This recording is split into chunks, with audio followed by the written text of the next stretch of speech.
and it's my favorite game of the year now. I'm as excited about Perseverance at this point in my gaming life as I was about Anachrony. As excited about Perseverance as I was about Anachrony. As I was about Anachrony.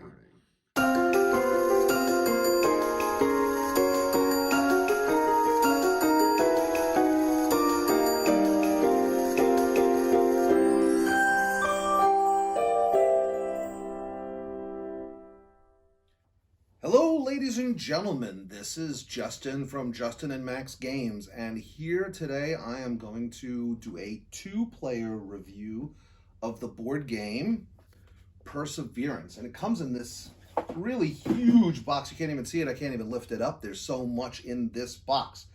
And let me tell you right off the bat, I've seen a number of videos about this game, and they seem to be, well, it's not as good as Anachrony from Mind Clash. You can't expect them always to have something, superlative like that, or Cerebria or Tricarian or things of this nature. And to be honest, going into the game, my expectations started to drop a little bit. There were a couple reasons.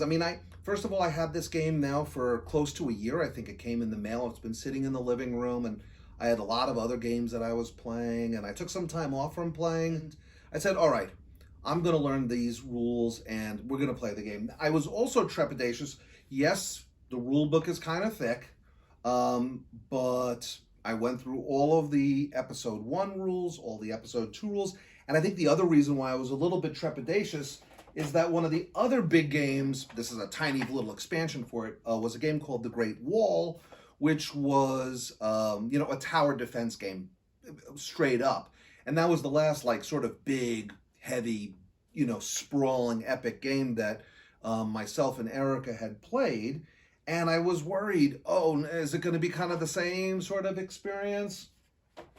And I like The Great Wall. I kind of give it around an 8, an 8.5. It's a little confusing, and it's a little cumbersome at times, but after playing Perseverance episode 1, this is episode 2 set up here, for the first couple of times, I was like, this is pretty darn good. This is very different than what I thought. And again, I'm kind of disputing a lot of the other reviews that I saw that said, well, the dice placement isn't really very tight. But there's a reason why you're trying to match types on the die placements versus the open spaces, which bring more dinosaurs towards you. The timing of when the dinosaurs are going to actually kind of try to come through your area. I thought it was just we played it a whole bunch of times, and I tried everything. I tried all sorts of different approaches, different strategies. How deep is this game? Episode 1 I'm talking about. Patrols, the assembly, which again, there's a lot of overhead with the game. Understanding how the assembly works and calculating it all. What patrols are and how patrols work, and how the scoring works in terms of after a battle with dinosaurs, how are you going to get some rewards for it, using your leader, which is a huge part of the game, the various resources.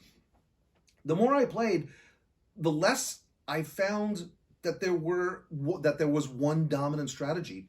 I lost both assemblies one game. In fact, not only did I lose it, I came in with 0 points. Now again, we're playing only 2 players, so there is it's called the Dissenters. There's a third player, virtual player in it, which is not a big deal. In fact, I think it kind of adds to the excitement because you're using this other player's die to kind of affect the balance of power on the board. So sometimes you're using your own and sometimes using someone else's. I thought the game was absolutely phenomenal.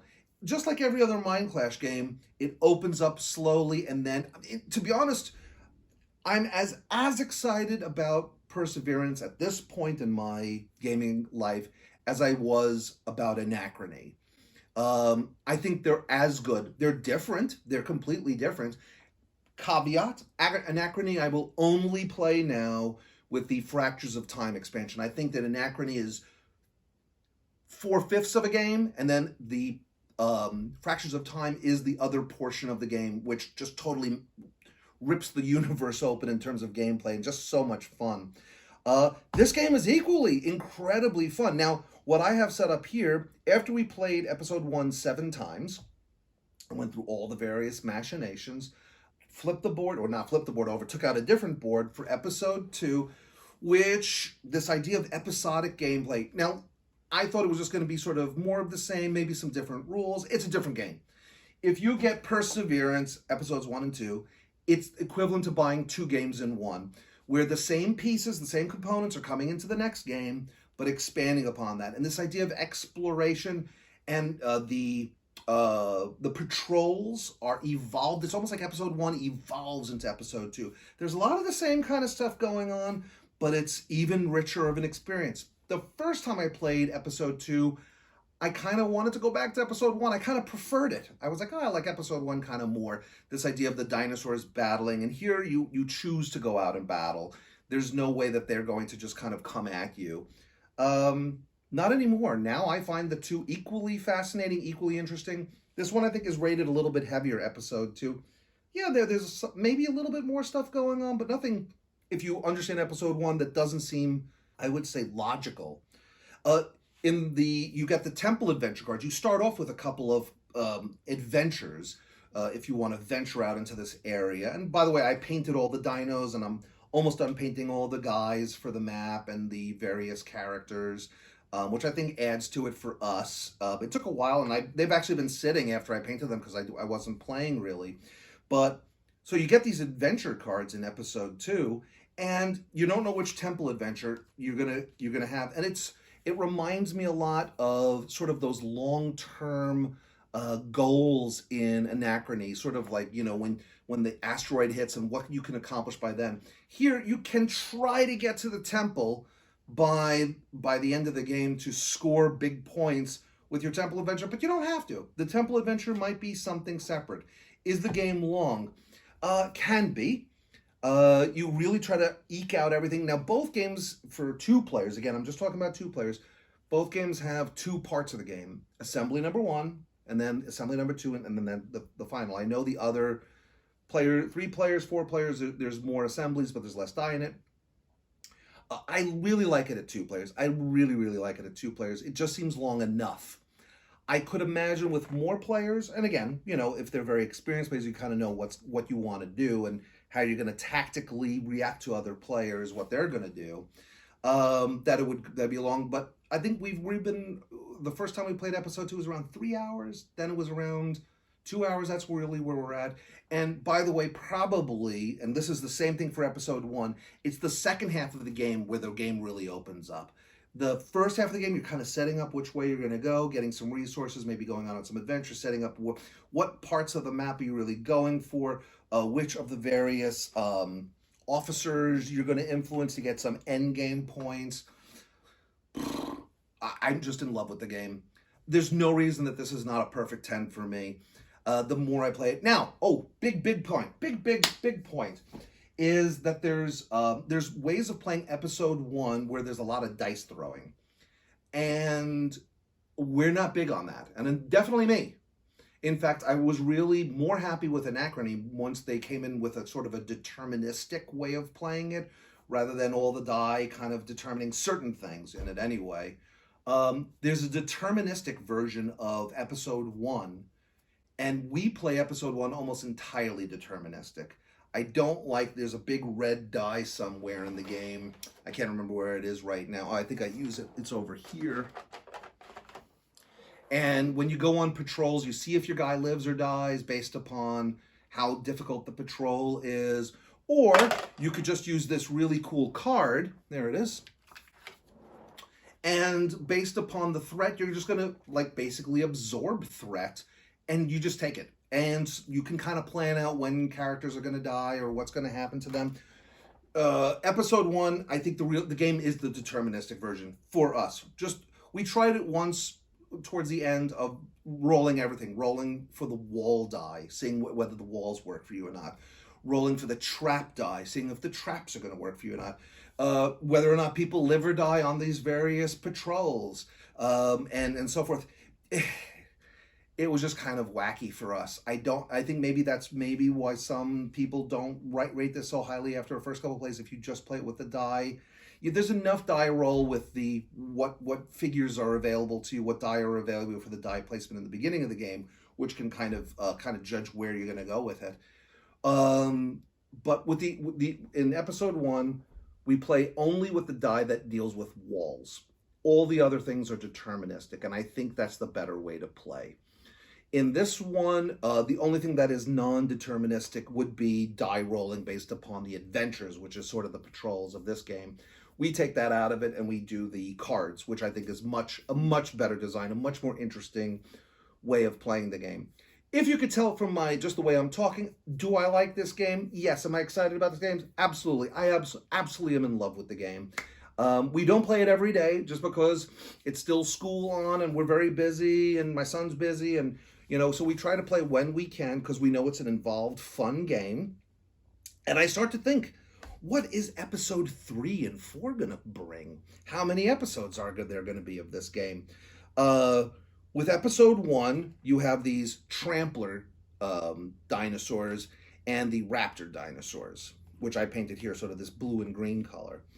And in episode 2, it introduces these shield heads. And understanding the combat in episode 2 is more involved than in episode 1. Episode 1 reminds me a little bit more of a game like The Great Wall. You kind of know what's going on. Here, you have to really figure out, which guys are going to go, how you're going to absorb the hits. You might do it in an interesting mathematical way, depending on what else you're going to do on the turn. Oh, just a great game. But I'm starting to think about what's going to happen in episode 3 and 4. And I'm thinking about this temple. Now, I read the comic book last summer. I don't really remember it too much about the story, but I'm really wondering, are they going to bring a different game into it? I'm sure not, but does episode 3 somehow connect this time period with Anachrony? Or that would be just, really off the hook. Or is there going to be a 4th and 5th dinosaur introduced? Different types of animals are going to be introduced as the game progresses, adding to this collection of characters. Understanding the rules can take a bit at first, and there's some nuances in the game, but not overwhelming nuances. There is a lot of iconography, and it's the same iconography in episode 1 and episode 2 for the most part, so you kind of get it. Also, they explain everything so well in the book. There's an appendix with all of the various temple cards, what the leaders do. Oh yeah, that's another thing. The asymmetry of the game. So in episode 1, there's that usual, almost like Anachrony. You could play symmetrical, or you could turn the boards over and your character or group of people, whatever, have some other different ability. And with the exception of, there's a character called Keone, I think, in both episode 1 and episode 2. Keone's power, we didn't really find that involved, but we just didn't explore his character that much. But in episode 2, there is no asymmetry. All the characters start exactly the same, because during the game, you're going to get these things called perks, which make your character or your faction's abilities different over the course of the game, every game. And you could go big on perks and getting all sorts of little abilities as you go through the game. Some of these perks are only really good later in the game anyway. So which way you're going to go? And there's all these different characters. Oh my God, this is just the best game. And the idea that you're going to be going out on these adventures means that you have to build a camp, and then someone else can use your camp, which can then draw dinosaurs not to them, but to you, and you have to be prepared, because if you don't defeat the dinosaurs, they can defeat the dinosaurs. So there's so many different strategies. I'm not disappointed in this game one bit, even after watching some of the reviews that were kind of ho-hum on it. Oh, and the outposts. Building these outposts, it's almost like building special projects, but not that only you could use. Everyone can use them. But if everyone uses them, then it's going to draw dinosaurs to you, which might be good if you're prepared for it, because then you get these big rewards. Oh, what an ingenious, brilliant game. Mind Clash seems to just jive with my mindset, and I absolutely love it. The token that just as a little addendum, there's this token that's used only in episode 2 to remind you to finish a dino battle, basically, when certain things happen in the game. We use it also in episode 1 to remind you that at the end of a person's turn, that there's going to be a dino battle as well. So I use this token, I think the rally token, I think that's what they call it. So I use it in episode 1 as well. The game does take, I guess the downside is, but that's a lot with board games these days, is table presence. Table presence is amazing, but it's also just a table hog. That's the word I was looking for. Table hog. There is just so much space that is used just in the 2 players. I wouldn't even know where our 3 and 4 players. We'd have to have other tables. Having this set of dinos that are used that come out in episode 1, they come out all the time, and then they're going back, and maybe you could just have them. It's a little bit much, but it's super fun. It's probably I'll have to admit, in 2022, so last year, after the summer, I took sort of a little hiatus from game playing. I've been playing so many games for years, and I just needed a break. I still painted. That's when I painted these guys.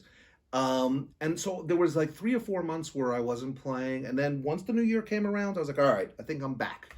And there was Ark Nova, which great game. And that was really like, wow, I had missed this for 4 or 5 months. I love this game, Ark Nova. Even though I lost the first game by like negative 70 points or something, I eventually was really in love with it. I said, this is what gaming's all about. Then the next game we played after that was Weather Machine, another game that had been sitting around, and I was like, oh, this is really good. And then Perseverance, this big box, was sitting in the corner, and I was like, just like Great Wall was a series of big boxes. And although that wasn't a disappointment, it was a little bit much, I think, in terms of being too much. This game was like, is this going to be good or not? And I was like, all right, I'm doing it. And so over spring break in March, I learned the rules for episode 1, put it to the table, said, let's do this thing. And it's my favorite game of the year now. So it's 2023. I thought Weather Machine was fantastic. I absolutely loved Ark Nova. But if you asked me what game do I want to play right now, it's this game. And I can't wait. I know it's going to take years probably for episode 3 and 4 to come out. I just can't wait for it because it's just so good. The dials on, counting points can be a little bit iffy. Sometimes my wife says that, sometimes she turns the dial the wrong way. They call them in the game followers, right? But it's your points in the game. The dice are beautiful. If I could talk about the art, I know the video's going on a long time here, but if I could talk about the art, oh my gosh, this is some of the most beautiful, evocative art in a game. And I'm trying to paint the characters, at least the main characters, like there's this character Jack and Adelita. I'm trying to paint them kind of similar to the way they're done, but it's so beautiful on the cardboard. I can't match it that well. But the art is great. The pieces are great. The components are fine. These little buildings, what do they call them? The watchtowers, these little watchtowers, which you could put out, but anyone knows. Oh, no more said. If you don't have Perseverance, buy it. If it looks intimidating, contact me. I'll tell you how to play the thing. I'm always happy to help anybody who wants to understand any of these great Mind Clash games. We now have Cerebria, we have Trickarion, which we haven't played Dalgard's thing. We have all of the various Anachrony bits. We now have Perseverance. I can't wait for the other games, Voidfall and Septima and all these other things that are coming out from them. But I'm really mostly looking forward to all of the other content in this box. There's the campaign. We go back to episode 1, play that a couple times, and get achievements and variety. Then episode 2, and then see who wins based on this campaign event. But what's episode 3 going to be? It's like, it's better. I remember when I was a kid and Star Wars was coming out. And then you'd wait, Empire Strikes Back. But then you got to wait a couple of years. But it was so exciting. That's the kind of way I feel these days with board games, and especially a game like this. Perseverance, easy 10, if not 10.5. So, thumbs up, no brainer.